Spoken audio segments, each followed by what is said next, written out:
রোদে রাঙা ইটের পাঁজা, তার উপরে বসল রাজা।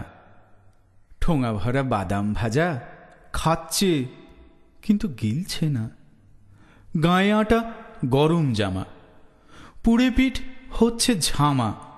রাজা বলে, বৃষ্টি নামা, নইলে কিচ্ছু মিলছে না। থাকে সারা দুপুর ধরে বসে বসে চুপটি করে, হাঁড়িপানা মুখটি করে আঁকড়ে ধরে স্লেটটুকু।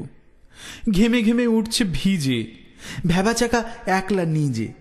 হিজিবিজি লিখছে কি যে, বুঝছে না কেউ একটুকু। ঝাঁঝা রোদ আকাশ জুড়ে, মাথাটার ঝাঁঝরা ফুঁড়ে, মগজেতে নাচছে ঘুরে রক্তগুলো ঝনর ঝন। ঠাটা পোড়া দুপুর দিনে রাজা বলে, আর বাঁচি নে, ছুটে আন বরফ কিনে। করছে কেমন গা ছন ছন। সবে বলে, হায় কি হলো? রাজা বুঝি ভেবেই মোলো।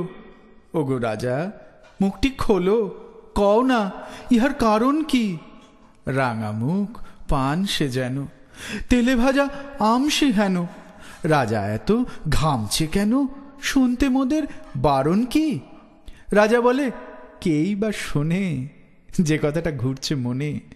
মগজের নানান কোণে আনছি টেনে বাইরে, তাই সে কথাটা বলছি শোনো। যতই ভাবো যতই গোনো, নাহি তার জবাব কোনো। কুল কিনারা নাই রেহায়। লেখা আছে পুঁথির পাতে, নেড়া যায় বেলতলাতে। নাহি কোনো ছন্দ তাতে, কিন্তু প্রশ্ন কবার যায়। এ কথাটা একদিনেও পারেনি কো বুঝতে কেউ, লেখেনি কো পুস্তকেও, দিচ্ছে না কেউ জবাব তাই। লাখবার যায় যদি সে, যাওয়া তার ঠেকায় কিসে?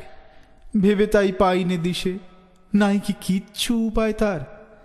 এ কথাটা যেমনি বলা, রোগা এক ভিস্তিওয়ালা ঢিপ করে বাড়িয়ে গলা প্রণাম করল দুপায় তার।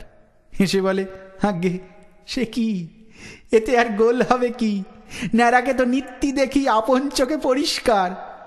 আমাদেরই বেলতলা যে, ন্যাড়া সে তা খেলতে আসে। হরে দরে হয়তো মাসে নিদেন পক্ষে 25 বার।